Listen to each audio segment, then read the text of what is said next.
Hey guys, Chad here with Midlife Classic Cars. Today I have an interview with Richard Prince, the author of the Corvette 70 Years, One and Only. This is a unique interview because Richard's actually a photographer and an author, and he's very good at both. That's why his book is so good. I mean, we can't even keep this on the shelf. Well, I understand they've already blown through their first printing. He's a very interesting guy. We talk about a lot of different subjects. One thing I try to get him to talk about is how he got into writing and photography to help other aspiring writers and photographers out there to get into the automotive industry through journalism. And we just talk about the passion of cars and stuff. So I hope you enjoy the interview. I really appreciate him taking the time to do this, and let's get into it. All right. One. All right, guys, let's get started with the interview with Richard Prince. First of all, Richard, really appreciate you taking the time to do this interview. I love your backdrop that you have there and everything. I'm really excited about the 70 years of the one and only Corvette. I've sold the mess out of this. I know it's going to continue selling for us. I've been really happy. The photography in it is excellent. Mainly your photography with a little bit of older stuff in there that takes from other people, but it's mainly your photography, and it's a great book. So thank you for being here and doing the interview. Well, thank you for having me, Chad. I'm, Yeah, I'm very pleased to be with you today. yeah, I really appreciate it. So this is not your first book. This is not your first rodeo. How many total books do you have credited to right now? This is actually my fourth book in totality. I've contributed to a whole variety of other books, photography mostly, sometimes words, other people's books, but I've published 4 books. Post and all right, so I'm gonna say that's odd. Like you're obviously a talented photographer and you can write. That's usually they don't seem to go hand in hand. Usually someone's a very good writer or they're very good at photography. So you're very fortunate in that you can actually do both. It seems. Yes, fortunate indeed. Yeah. They are usually two exclusive skill sets, and I'm very, very lucky that I can do both of them. I actually began as a writer Oh, and okay. only started doing the photography to support my own writing. Oh, so that's what got you into photography. So you were writing articles and writing stuff, and then you're like, "Oh, I need photography for my writings," and you taught yourself photography, learned photography from that? Yes, yeah, I That's began writing a column, a monthly column for Vet magazine in late 1991, and the okay. column didn't require photography. Mhm. But because the column grew and became quite popular, was successful, the publisher asked me to start doing occasional feature articles, car features, tech articles, and those required Mm. photography. So It that's what encouraged me to take that but extra step. and what do you enjoy more now, the writing or the photography? I enjoy them both. Each presents its own challenges. Each has its own benefit. One of the things I love about the writing is I can do it anytime, any place. I'm not dependent on the weather. I'm not Mhm. dependent on the time of day. I'm not dependent on having the car available, or in some cases, permitting and locations and police escorts and other things that are sometimes required for the more complex photo shoots. So I can sit at my own desk in my own home with my family and my dogs and do the writing anytime. And I really, really love that. Of course, the photography has its own benefits as well. It's super challenging. There's a lot of obviously room for creativity, and the photography's taken me around the world, which has been an Yeah. absolute. Yeah. So, in the book we're talking about today, which I have sitting here, my copy sitting here, how much of the photography in this book is yours, and how much is it from the like either Corvette Museum or GM or whatnot? Well, Chevrolet was my visuals partner in the book, so I had complete unlimited access to the GM media archive. Hmm. And the photography is kind of an unusual situation because while I've worked for a wide variety of different car companies, most of my automotive industry work has been for GM, and that goes back many, many years. So a fair amount of the photography that I sourced from the GM Media Archive was actually my photography. Yeah, it was strange to be looking through the archive. My work with the Corvette for Chevrolet began with the C5 generation. So anything that predates that came from the GM Media Archive, but I was not the photographer, and obviously, certainly Wow. not when you get back to the real early stuff. And then for the um, production car photography, C5 and newer, not all of it is mine as well, because other people have also produced photography for Chevrolet. So Nice. I didn't count. It's probably about a 50-50 split. 50/50. About Yeah. yeah, 50% of the photos are mine. About 50% came from the media archive. Yeah. And I just realized this is a legitimate GM product. It's got the little stamp on the back and everything. Yes. They don't usually hand that out willy-nilly. So that's pretty neat to have that on the back of your book too. And to have such an experience with GM, to work with them so long. I mean, the relations you must have made with them must be pretty wild. Yes, and super helpful. Super helpful. Yeah. Yeah, I'm technically a tier one supplier to General Motors, so I'm a direct contractor, which always kind of makes me chuckle because I'm in technically contractually the same category as the rest of the tier one suppliers, like Michelin and uh, Bosch, these giant global That's pretty corporations. I think yeah. I might be the only sole proprietorship, the only individual with that relationship. That's really cool. That's a nice claim to have. Yeah. Yeah, Uh, it's neat. yeah, and, one thing I have to say, I think Chevy GM, GM, I should say, they work with people as far as their product, like books and stuff like that, as long as you do it right.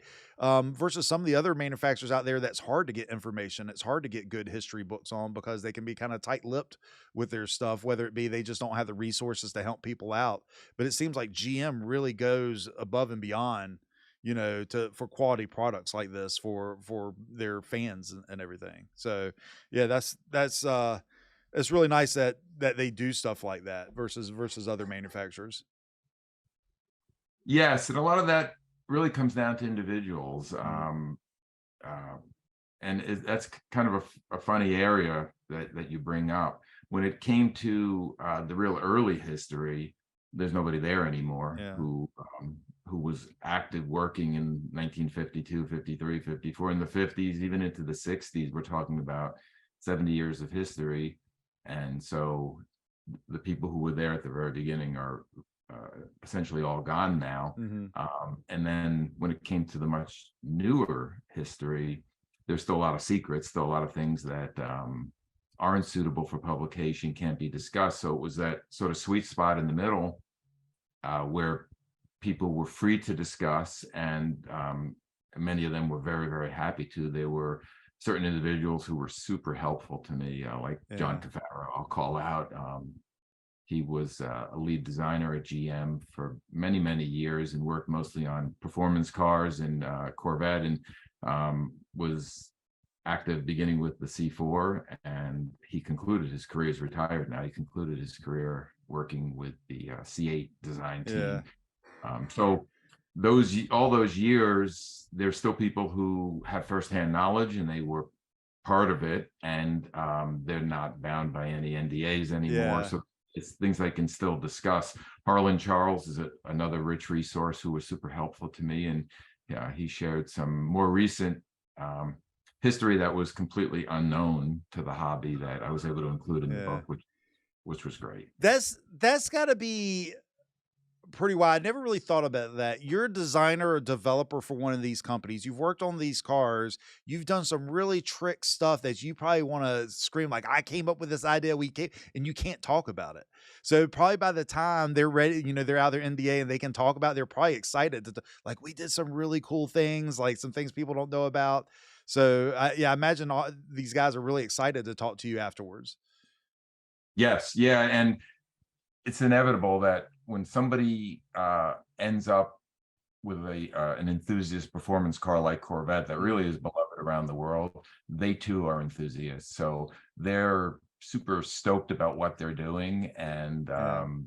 they wish they could share more as Yeah. it's happening, but it's just not the way the industry works. But later on, uh, 10, 20 years down the Mhm. road, when the technology is not new anymore, and the secrets don't need to be locked down so tight, Yeah. they are very, very happy to share what they did and what their colleagues did and give Yeah. credit I where think credit is that's due. why the Mark Donahue's Unfair Advantage or Smokey Unick's Best Damn Garage, where they go into all the cheating and all that's some of my favorite. All the back end stuff that happened that no one really knew about. I love that type of stuff in books.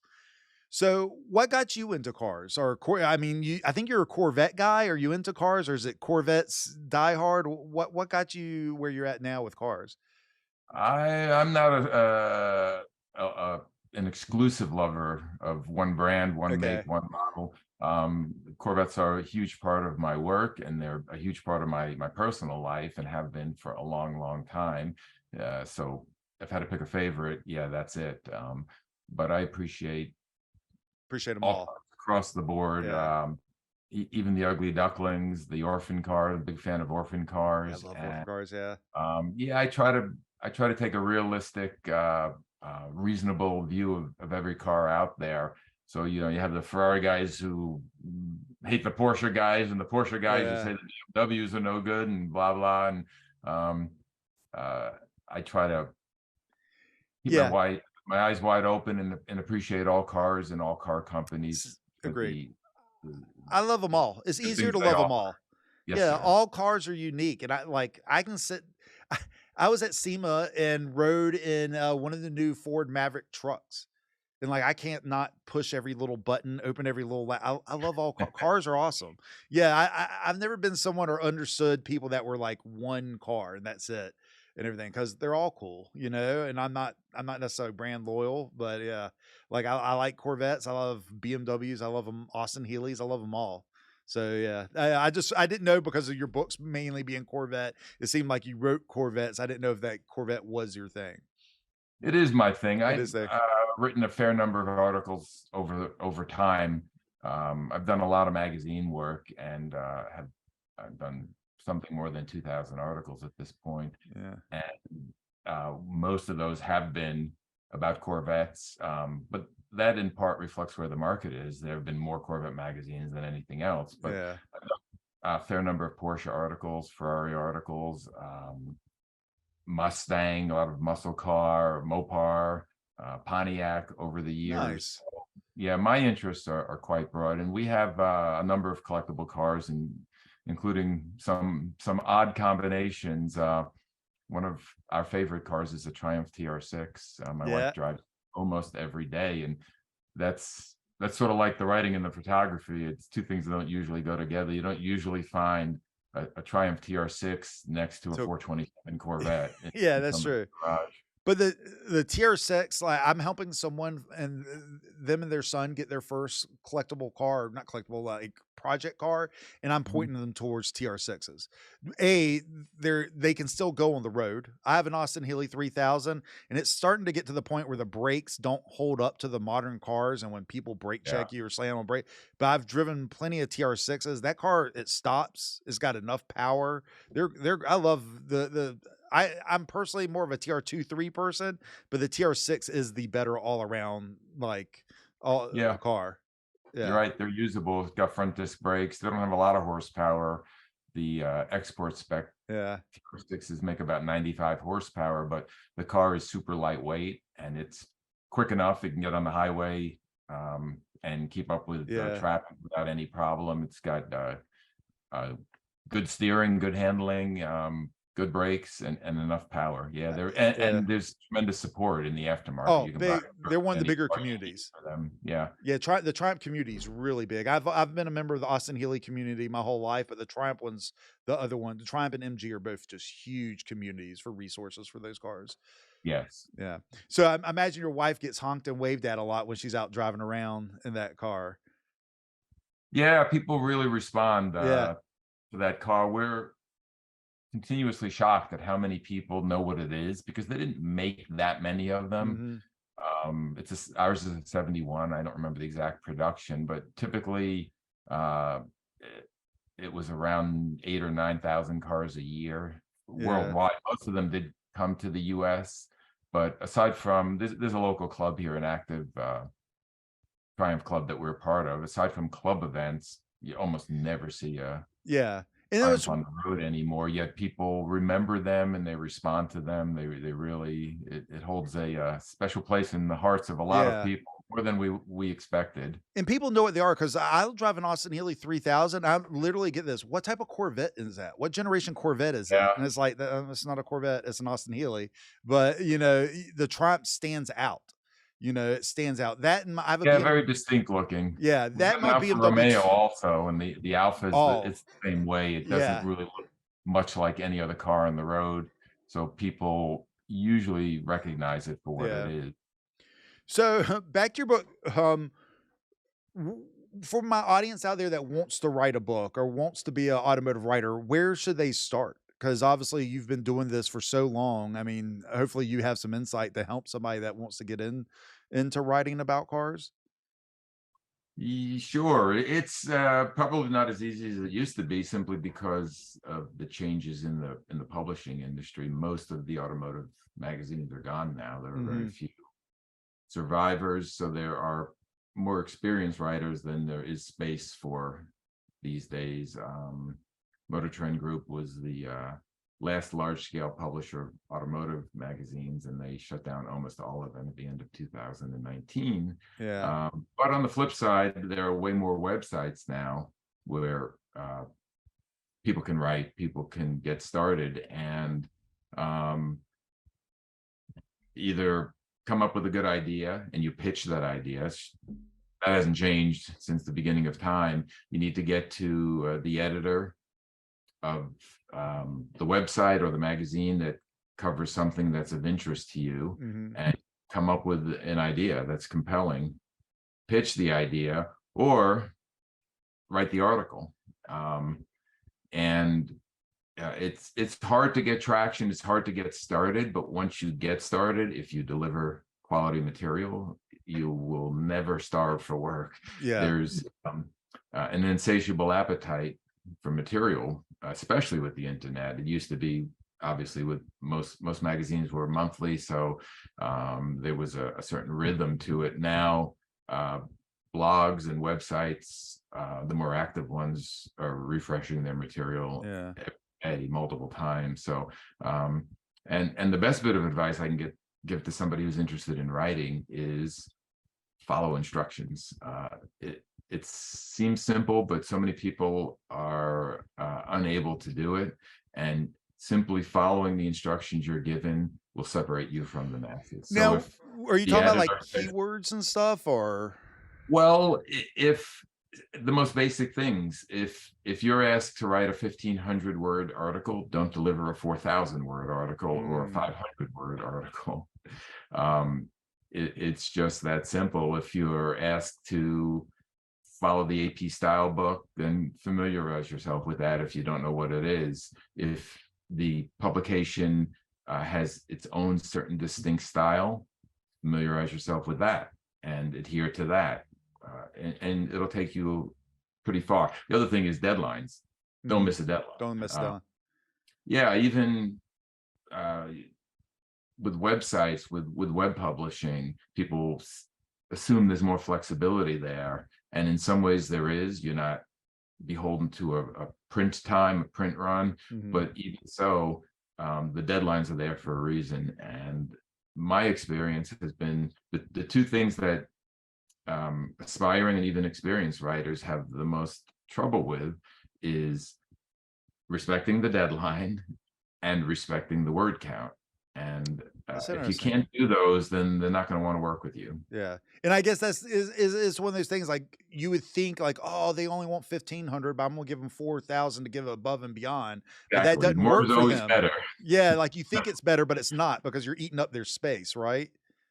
Well, what you're doing is creating more work for the copy editor or the editor. Somebody is going to have to take Squeeze your that. 4,000 words and cut them down to 1,500, and at Okay. that point people have written the article themselves. Yeah. And I think we talked about this. Your like, would you recommend writers becoming photographers and learning photography because of the fact that you're able to do both? I would think that helps you out a fair amount. Oh yeah, if you can do both, sure, it's great. Number one, you double your income, which is obviously a huge benefit. But equally important is you then have complete control over the whole product, the whole process. What got me really motivated to learn more and get better at the photographic side of it was being disappointed by the photographers. Yeah. So I was the writer, and I'd show up, and I'd be there to interview the owner, or the restorer, or the shop owner, or the I won't say celebrity, but the person being profiled, the subject of the article. And sometimes the photographer would just not show up, and then I wasted my time. Without the photography, the words were of no use. Then when the photographer did show up, I never heard of so many labs ruining so much film in my life. I'm saying, how can this be? You were there, the lab ruined your film. I'm not a professional photographer, but I take pictures like anybody Yeah. else. Yeah. And when I first started writing, my wife and I owned and operated a restoration shop. And we did a lot of photography, just documenting the restoration work we did, and never had a problem with a Yeah. lab. So there were struggles with the photographers early in my writing, and I said, I'm just doing, at that point I was doing it for fun. It was a release for me. It was a diversion, and something I enjoyed very much. And then when the photographer didn't show up, or the lab ruined the film, or the light wasn't right, that was another. Yeah. Well, why? I don't understand. Why isn't the light right? Well, it's midday, the light's overhead, it's harsh. And my question was, well, who chose the time of day? It was you. So Wow. they don't have any right to complain that it was the wrong time of day when it was you who chose that time of day. So that's what got me going on the photography.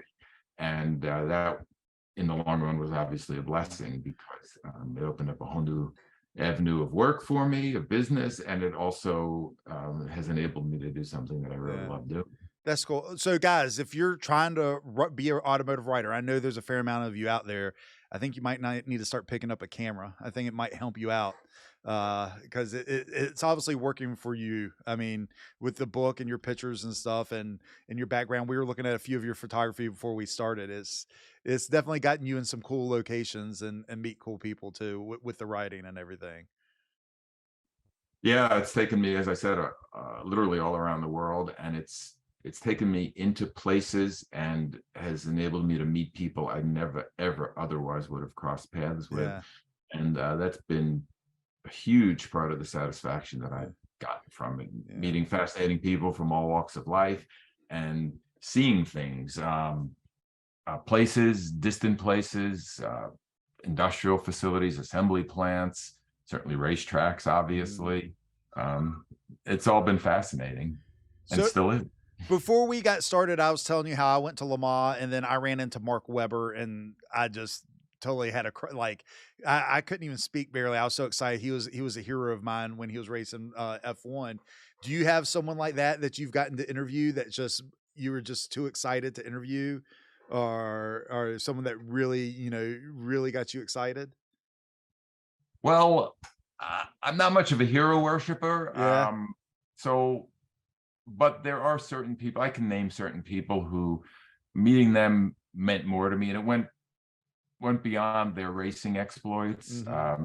For example, John Fitch. Okay. John, yeah, John Fitch was a hugely successful racer. He began racing after World War II ended, and it was in his blood. He grew up in Indianapolis, and his stepfather was a car distributor with Stutz. And so some of his earliest childhood memories were racing around the Indy Motor Speedway in a Stutz. He began racing after World War II, and was very involved with Corvette, which is how I got to know him. He led the first organized factory racing program, which was a multi-car effort at Sebring. He was involved with the speed runs at Daytona, and before that, in 1955, Sebring in 56 and 57, and raced for a wide variety of other companies. He was the first American to be a works driver for Mercedes. He was part of the famous 1955 Mercedes team that ran around the world.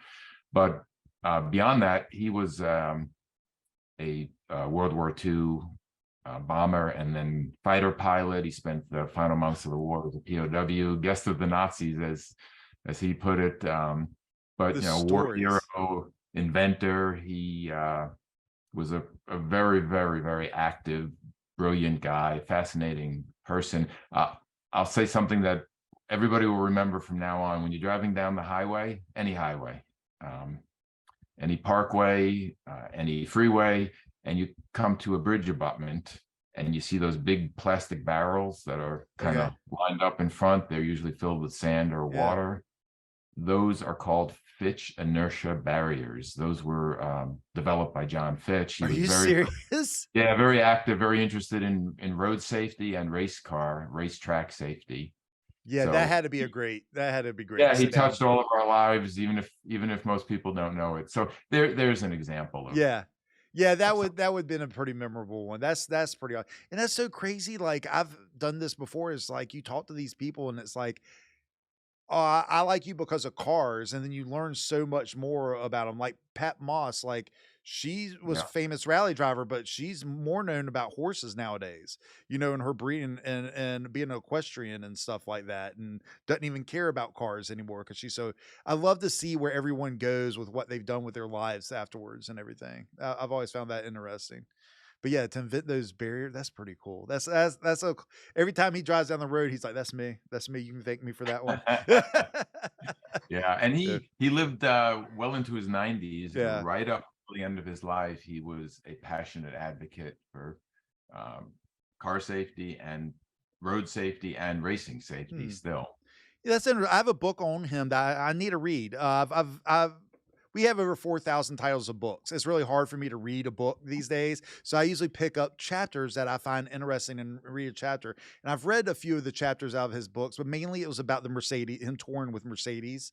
And that Yeah, was the car that's, I think, on the cover of the book and stuff. I think I remember that reading that chapter. But yeah, I need to go back and learn more about him now. Now that you're telling me there's more to it than that than his racing, I want to learn more. Um, do you think you're going to do another book anytime soon? I will for sure do another book, or more likely a multi-volume set. I've Oh, been with the Corvette racing program, the factory program, since its inception in 1997. And I got involved with that at the beginning, intending to do a book, but it was supposed to be a 3-year program, 2 years of testing and development, 97, 98. And then they went racing in 1999 at the mhm. 24 hours at Daytona. And then it was approved and funded to race for 3 years, 99, 2000, and 01. So I was going to stick with it for the years of testing, the 3 years of racing, and then do a book. And here I am. The program was renewed for a 4th year. And I said, well, this is fun. I really enjoy it. And I've come this far. So I'll Yeah. do I'll do the additional year, and then I'll write the book. And then it was renewed for a 5th year. And um, then what happened was my wife got pregnant with our son, and I suddenly saw the world in a completely different light and thought, well, the race program's renewed another year. If I'm going to stick with it another year, I better figure out how to make a living at this. Yeah. One thing, we had the luxury, I could go off to the races, and I was making some money at the races, but it was not a smart way to make a living at that point. And I could afford to do it, and I wasn't responsible for anybody else, and I had other income coming in from other work that I was doing.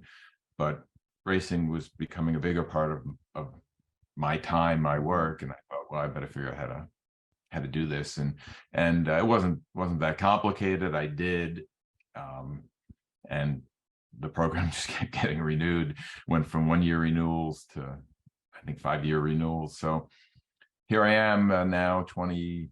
So this was my 26th year, and I Wow. do tend to Yeah.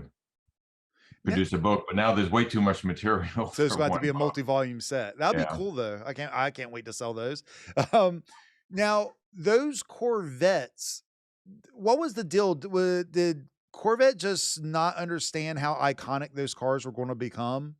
Because those yellow cars, like I can in my head, I know the cars you're talking about. You know, I'm not even the biggest Corvette guy. I know those cars. Yeah. You know, those cars were a big deal. It really, I mean, it really put American sports car racing back on the map with those cars. Did why did they only expect 3 years? Were they just trying to win Le Mans and get out, or Well, Corvette's the entire history, the 70-year history of mm, Corvette is uh, characterized by a handful of core people within the company who really passionately believed in the car, and on a personal level, on an enthusiast level, but also on a professional corporate level, they believed that the car's influence and its impact on General Motors would go well beyond the number sold and the net profit at the end of the model year. yeah, And that was pretty consistent from the very beginning through the 60s, the 70s, the 80s. It's changed a little bit now. The support for Corvette is deeper than it's ever been, right up to the very top of General Motors leadership. But like everything else that goes on, the racing had to be justified. There had to be a strong business case made yeah, for it. It would be a return on the investment, both on the marketing side and on the engineering side.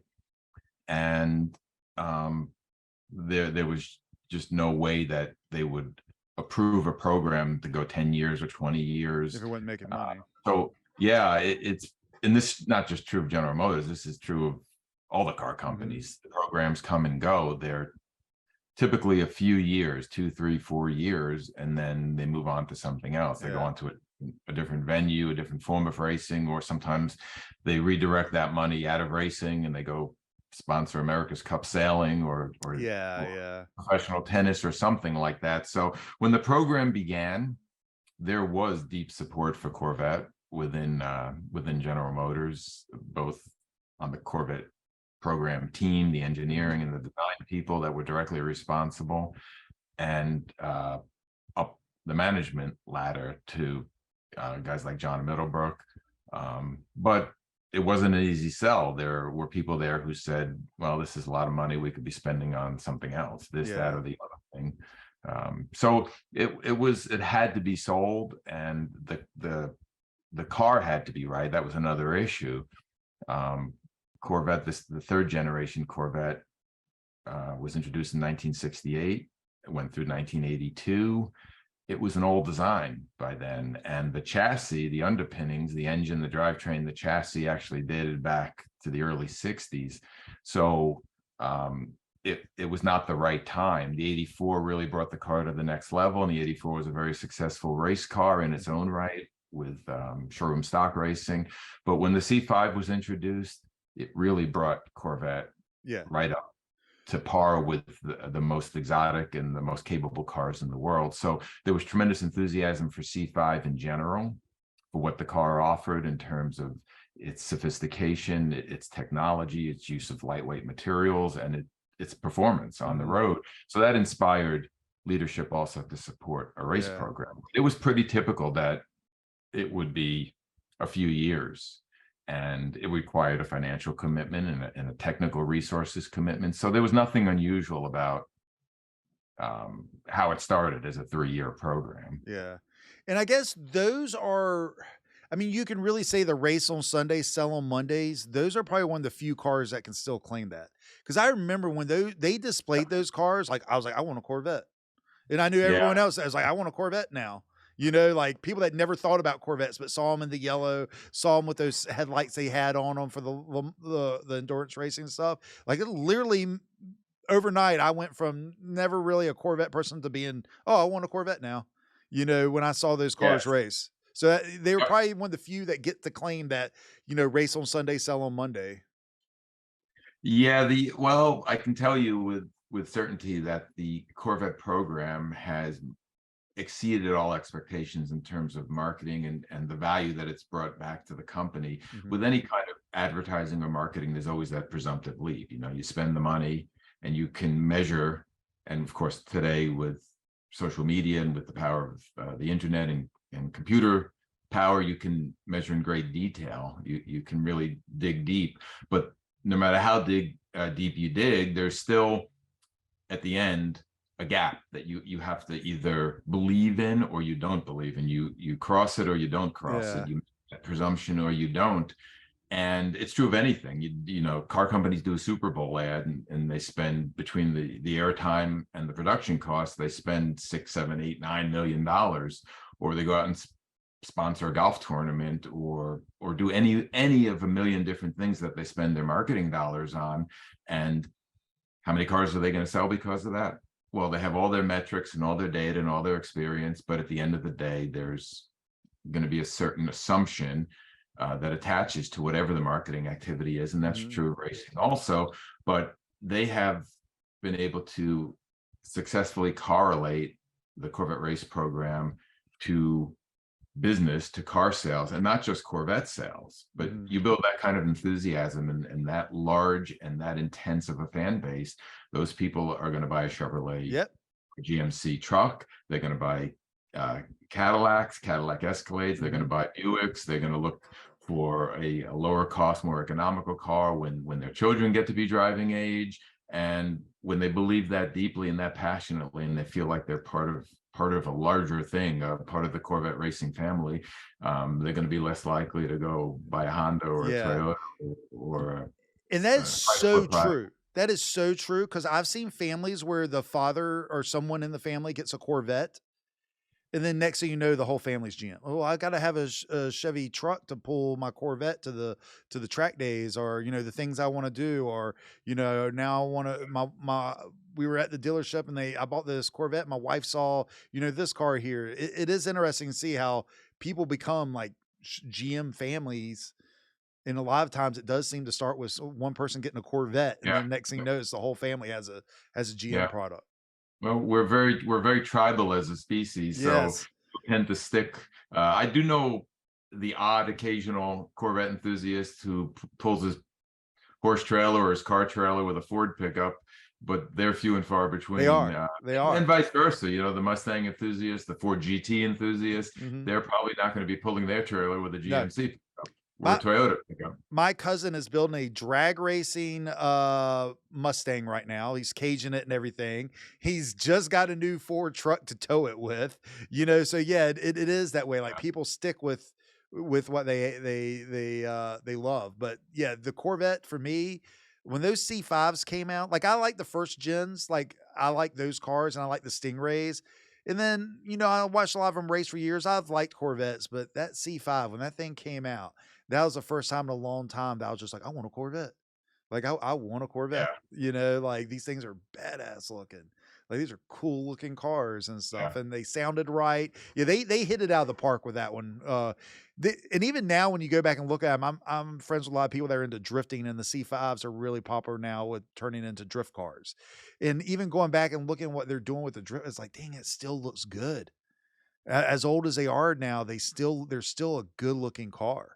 Yeah, and they're a performance bargain. They were when they were new, and they're even more so now. You can buy nice, clean C5s, even Z06s, for not a lot of money, and they keep pace with anything going.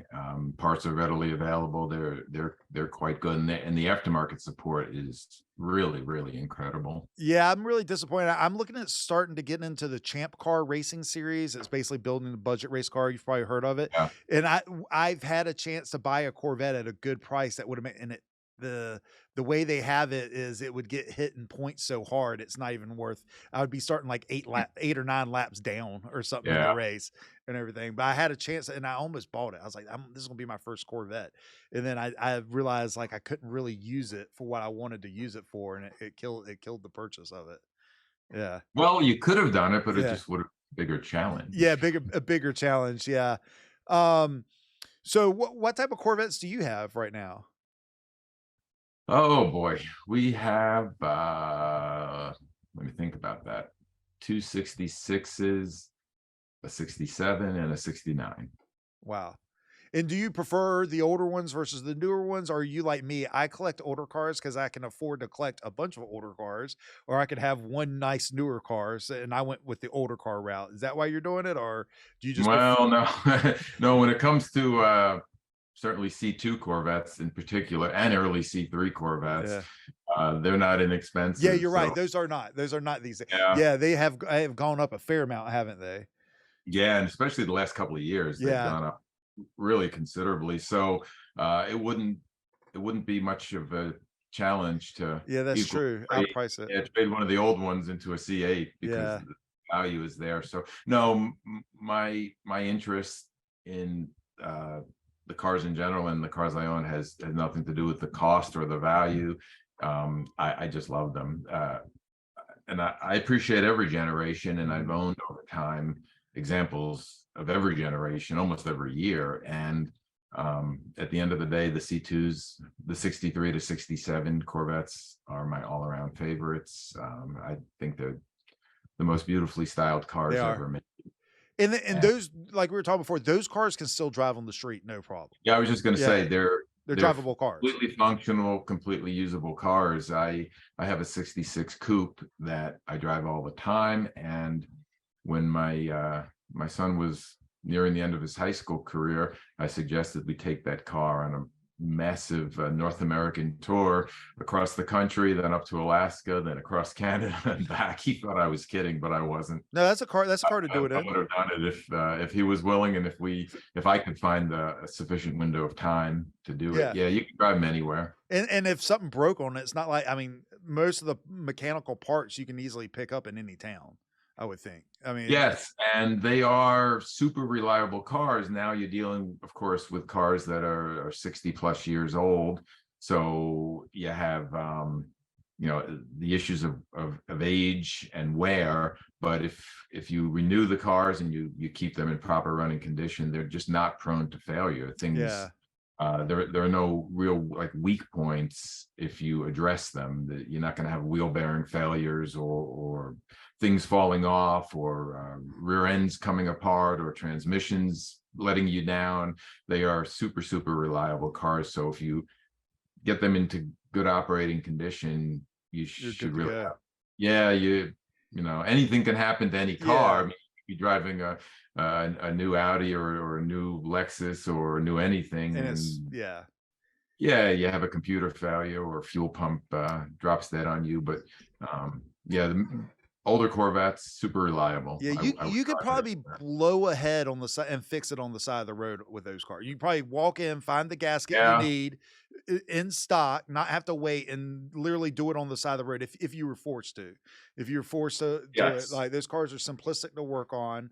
The engine base, is not the biggest in the world, but it's big enough to get work done on in there. Yeah, that's a great a great car for people that want to be automotive enthusiasts, enjoy their cars. That's a good car. I'm the type of person, like, I want to drive my cars. If the cars aren't drivable, they're not worth having to me. And that's a perfect, like, yeah, the cars have gone up in value. I guess I was thinking, because I used to go to Corvette as a Carlisle since I was a kid, and you would see those shit for like nothing back in the day. Like when I was young, like they were inexpensive cars. But yeah, I didn't really think of it. The past few years, they've gotten older and a lot more desirable. And I didn't think Yeah, about how much the prices have probably gone up on those. I think the Yeah. pandemic had a significant impact on the cost of most vintage cars, including Corvettes. So while it would be easy to assume that interest would be diminishing and thus values would be Mhm. diminishing because young people are not generally as interested or as passionate as older people are Mhm. with these cars, and young people have a lot of other things obviously competing for their attention and for their dollars. That has not been the case. The selling prices, the market has increased really dramatically in the last couple of years, and Yeah. it's now it's hard for sort of average middle class people to get into the get into a mid-year. I mean, a base car that's running and functional, it's going to be 50, sixty thousand Yeah. dollars to start Wow. with. Yeah. It's not hard to go up from there. Yeah. Yeah. And I've seen that. I've been in this industry for so long. I one I use is like the '57 Chevy. They got really hot and they became extremely expensive because they were hot, and then they just became Yeah. unobtainable. Well, then the next thing, then the Camaro got hot because that's what people could afford. Then the Camaros got Yes. hot, and then it was the Chevelles, and it trickles down. But now what I'm seeing is the '57 Chevys, the astronomical prices have slowed down a little bit, and they're getting closer to the average person can afford one range. They're still up Yes. there depending on the quality of the car, but they're getting a little bit more realistic. And Yes. I like to see the value of cars go up, but at the same time, my thing is I want to see the cars on the road. I want to go to vintage races and see the cars run. I want to see go to a car show and see a bunch of old cars there. Like I like I understand people get in the cars for money and stuff like that, but I want to see young kids see the cars. Because to me, it's really hard to get inspired by some of the newer cars. Some new cars are pretty cool looking and I like, but nothing as good as the older stuff. I mean, the older stuff, the styling and the personality the cars have, the, uh, yeah, I want the younger kids to see the older cars to maybe help build a passion for them and stuff. So usually when a car gets pretty expensive, I'm like we have Heelys and someone's like, aren't you excited? The Healy just went for over 100 grand at Bear. And I'm like, no, that's horrible. That means the value is going to go up, means less people are going to be driving them, and stuff like that. So yeah, Yeah, I that is an unfortunate consequence. yeah, the unfortunate consequence Escalating of, yeah, values, but it's all a state of mind. yeah. The- You can have super valuable cars and still put them on the road and still enjoy them that way if you have the right attitude, the right frame of mind. like Jay Leno does. Yeah. The car on the cover, I love the color of this. Is this car special or anything? Or Yeah, well, they're all special. they're all special. But yeah, that isn't a particularly unusual car. That color is called the Riverside Gold, and the 69 that I own is Riverside Gold. People think it's my car, Oh, but it's not. It's a sheer coincidence. it's a Uh, great color. yeah, the car on the cover is a factory L88 car. That was an option package that Chevrolet offered in 1967, 8, and 9. Mm. And they built a total of 216 of those over the 3 years. So it's obviously a very unusual car because of the L88 option. Yeah. The color as well. There were not a lot of Riverside Gold Yeah. cars. Well, it's just a produced. perfect picture for the book because I mean I know it says Corvette at the top, but you only see the front fin. You know what it is. Yeah, Like yeah. it's a great cover for the book. Yeah, it's interesting how long it took to arrive at that cover. We went back and forth for many, many months regarding the cover. My hope was to create a photo with a very early car and the most up-to-date car. Very early being 53, obviously. And then the most up-to-date, I wanted to pair 53 with a C8 Z06. Okay. The problem was the C8 Z06 was still in development and it was still a secret. I knew they were coming, of course, because I had seen them and I had photographed them, but they were still a secret. Now, the book was published this year, but it was completed last year. So the problem was there was not a Z06 available to photograph last year. There wasn't even a finished car. They were all development cars and they were wrapped in camo and they were pretty beat up.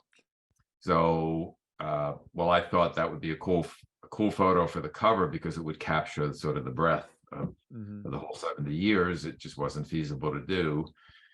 And then everybody had an opinion of what should be on the cover. The publisher was initially leaning toward a 63 split window because it's an iconic Corvette that everybody recognizes. And we went back and forth and back and forth. I did a little online survey on my social media. Presented, I don't remember, maybe 18 or 20 photos, and I asked people to vote on which one they'd like to see on the cover of the book, and not surprisingly, they were all over the place. Everybody has their favorites. Yeah, you think crowdsourcing information would help a lot of times, but a lot of times it makes things worse because it's like you said, everybody has their opinion. Yeah. And I at the end of the day, it was really just that photo that drove the decision to put it on the cover. Yeah, it's a great cover. I love it. It is a Corvette and the unusual color. It's a bright color and an attractive color. So it worked. I've been selling car books for around 30 years now. I feel like I can say what a good cover is, and this is a good one. Like I just love the way the car pops off the front and stuff. And people don't realize that with books, how much that matters. Especially car books. I don't think some people realize like the cover really does make the book a lot of times. and stuff like Yeah, that. that's true. That's true in publishing in general Yeah, and with magazines as well. You you in the end will attract people's attention and thus sell a lot more yeah. magazines, a lot more books if the cover is compelling. Yeah. Well, Richard, is there anything else about the book or anything about yourself you would like to promote or talk about before we finish up here? Well, I'll say that when it came to writing this book, I made up my mind, made a commitment to myself at the very beginning that I would do the absolute best job that I could do. So I didn't budget my time or hold back in any way. I was determined to do the absolute best, most comprehensive, and most accurate job that I could. I also uh, made a commitment at the beginning that I would try to dispel some of the myths that are out there, or at least get to the truth of certain questions that have remained a little fuzzy over the years. Uh, for example, a man named Harley Earl, who was the head of design for General Motors when the design section was formed, and was really the father of automotive design. Up until that time, automotive companies didn't have in-house design, as strange as that seems Yeah. today. So you look at cars from the very earliest part of automotive history, from the early 20th century, and the most interesting, most lavishly styled cars, those came from design houses, from coach builders. They didn't come from the car company. So Cadillac chassis, or a Packard chassis, or a Duesenberg chassis, or whoever's chassis would go to a coach builder where the body was designed. But for the masses, those cars were really not designed. There were no in-house design studios till Harley Earl got that going. So Harley Earl was the father of Corvette. It was his idea, and it was his passion and his drive that led GM to produce a low volume sports car. And there have been several stories floating around for decades about how that came about, what inspired Harley Earl to do that. And the two prevailing ones were, he went to a race and saw the enthusiasm, and that inspired him. The other one was his sons were getting into, when they became of age, getting into cars and getting into racing. And one of his sons either bought or was plotting to buy a Ferrari to go racing in the early 50s. And he thought that was a bad look. No son of mine is going to be racing Ferrari when I'm the head of design for General Motors. And I always wondered which of those was true, if either, or if there was a Yeah, completely yeah. story. So, and there were several other questions like that that had been sort of in the back of my mind for a long time. So I decided I would, to the extent possible, do the research and dig as deep as I possibly could to find answers to some of those questions. And I did, and it was super satisfying. The answer to the Harley Earl question is, it was in fact a race. He went to Watkins Glen in 1951 with his LeSabre Dream Car, which was a functional one-off show car that he had designed and that General Motors had built, and he'd cruise around in it. He went to the race in Watkins Glen before the track was built, so they were still racing on the public roads there. And he led the first lap, the pace lap for the race on race morning in that LeSabre. And he was astounded at the enthusiasm, the size of the crowd, the enthusiasm of the crowd, and particularly was struck with the demographics, with how many young people were there, screaming wildly for these cars. And almost all the cars were foreign at the time, the race cars. So it was that inspired him to have Chevrolet, General Motors initially produced the car, and then it became, of course, Chevrolet's car. And I learned that because he gave an interview to a Detroit automotive journalist named Henry Brahms in 1954. And it wasn't an interview about Corvette. It was an interview about GM and about design and the work they were doing and so on and so forth. It was an hour-long interview. And in the last few seconds of that interview, Harley Earl talked about Corvette. That's And awesome. in clear terms. that he went to a sport car race up in Watkins Glen, and he saw the enthusiasm, and he thought, this is something General Motors should do. So it was hugely satisfying to dispel some myths, particularly with the early cars. I happen to live in Huntington, New York, and strangely enough, the body panels for the very first 53 Corvettes were made in this town that I live Oh, in. wow. That's pretty neat. Yeah, and that's sheer coincidence, but this is another thing that had been kind of rumored around these parts for many, many, many years. I didn't know if it was true. And I discovered, in fact, that Chevrolet contracted with a company called Laminates. Indirectly, initially, they actually contracted with an Ashtabula, Ohio company called Molded Fiberglass Corporation, and Molded Fiberglass subcontracted the production of the very early Corvette panels to Laminates, which was a Huntington, New York company. And how that happened was we're on the North Shore of Long Island, and right on the coast of the Long Island Sound, there was a pretty strong boat building and marine industry. So back in the early days of fiberglass, there was some fiberglass expertise here in New York. Laminates built boats, and so that's how they ended up making panels early on. And I learned a great deal about that through a lawsuit. There was a salesman for the Molded Fiberglass Corporation who thought that he was due a big commission, that he had gotten the contract for molded fiberglass with a Chevrolet. And he was dismissed from Molded Fiberglass, and he sued the company saying, hey, you're shafting me. I'm deserved a commission for this contract that I helped you land. And that litigation is full of information about Chevrolet and so on and so forth. And I was able to track that down and actually read all the legal filings. So it's amazing. It took a little bit of digging, but anyway. Did he win? Did he win? Did he get his money? No, he didn't. He didn't. No. But I think that this is a good point, like the depth that you put into this book, though. Like, I mean, it sounds like you've really delved into the history to get good information out to people. I did, and the same thing applied to the photography. I was determined at the outset to source as much unpublished photography as I possibly could for the book, and that included from my own archive. I have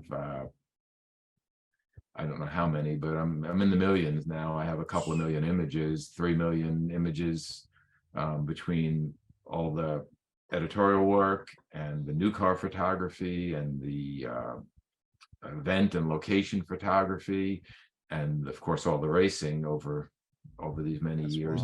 But also within the GM archive, I spent, I think, somewhere around 26 or 27 days there in Michigan doing direct hands-on research in the archive, and that was hugely beneficial, because what happens over time there is somebody makes a request to the archivist for pick a year, pick a model, 65 396 65 big block Corvettes.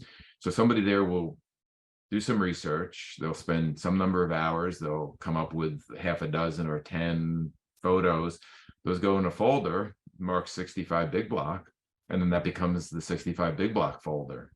So thereafter, if somebody else requests a 65 big block photo, they just go to that folder. But the result of that over a period of many years is you see a lot of the same photos again and again. And there might be another half dozen or another 20 or 30 or 50 56 SR2 or 63 split window or C4 challenge cars or 82 collector edition. Any year, any car, any model, any subject matter, there is more there. They have somewhere, I think, around 15 or 16 million items in the archive, and not all of that's used. Yeah. Because even in your book, like there's always famous photos that are going to get reused just because Oh yeah. that's the photo. Yeah. But you have a photo in here. I think it's a big block Chevy that's like on a stand. Is obviously like a promotional photography for this engine. Well, that I realized now when I saw that image, I was like, wait a minute, that's the cover of a book that I sell by another publisher. Yeah. They have Yeah. that exact same engine, that picture as their cover. And then I realized I've seen that image in other books because I guess it's just I don't even remember what engine it is. It's just I've recognized this one picture It's over and over iconic. I again. think it's I think it's an aluminum big block. It's the L1. Yeah, I think that's probably I it. think. Yeah, I'm pretty sure Yeah. it's a big block book that it's the cover of. Yeah. Yeah. Uh, But that's cool there's some they have that photos that there. are super iconic, so you'll see them again. They tell the story as you want it told. Mhm. The goal was to there's about 440 photos in the book, so some of them obviously have seen the light of day before, but my goal was to use as many either unpublished, never published, or rarely published images as I could. But of course, the number one goal was to tell the story, to help illustrate the story. So sometimes I came across photos that may have never been published, but they had nothing to do with the subject matter, or there was a much better photo. That was an issue also with very early photos. They've got some very early film that has degraded significantly. They've had issues over time. They've had issues with flooding and improper storage. And some of the materials in the GM archive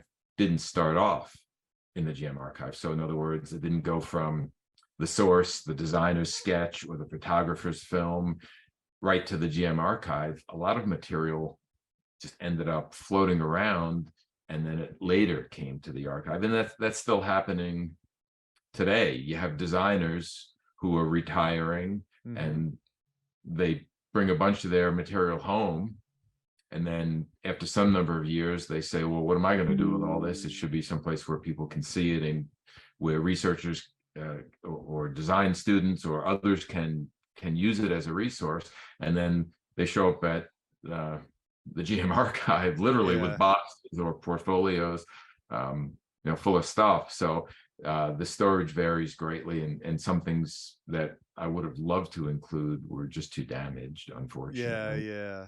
And I do I think a lot of these designer guys don't realize that there's people like us that look up to them, because even I've collected things from different designers, to have mainly British cars. But yeah, that is Yeah. true. Like these guys, they do all these drawings and designs and development and probably work at home. And they have so much content that they're probably at some point in their life like, what do I do with all this? And not realizing there's nerds out there like me that go crazy over it.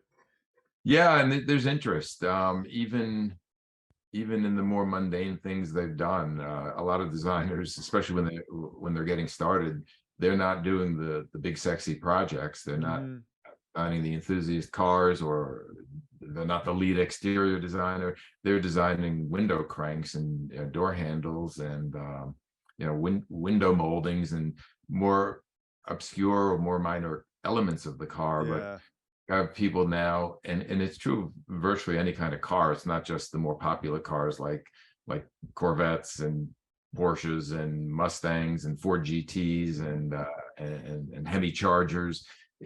There are people out there who love their AMC Pacers and Chevy Chevettes and people are into their less thing. popular cars. Yeah. I mean, you would be shocked if I told you the numbers of like vintage big rig books I sell. Like people are into the thing they're into, and you never know with them, because like I've had one customer that's probably, I think I looked the other day, he has 18 different orders from my website, all on big rig books. Like that's what he's into. He's into big rigs. He likes reading the history about them and stuff. So at one point, I believe at one point, the highest selling transportation book in history was about farm tractors. I don't know if that book still has the record, but that was a shocker to everybody involved. Somebody produced a really high quality, really curated, exquisitely produced farm tractor book. Prior to that, they were all more kind of a utilitarian type book. and somebody did a real lavish coffee table style book where they went out and did original photography at sunrise and sunset and beautiful settings, and they Mhm. beautiful lighting, and it shocked Yeah, the publishing world because they didn't realize there was this tremendous untapped yeah, and demand for that kind of a book. I've had that conversation. I don't know if it's the same book about tractor books with publishers, and the whole joke is it makes sense because tractor guys are nuts. A lot of guys restore these tractors and they don't own farms; they collect tractors. So Yeah, once you restore this vintage tractor, and maybe you might take it to a field and play with it once or twice a year, what do? You collect everything you can on it. And yeah, that's why, like, I'm the same way. Tractor book sales are a big thing for us. I mean, it's a big demographic. Our orders going out a day are tractor books. But I think it's yeah, the tractor guys, they're the real nuts. You know, they restore this thing they're passionate about. They might not be able to play with because they might not have the land to.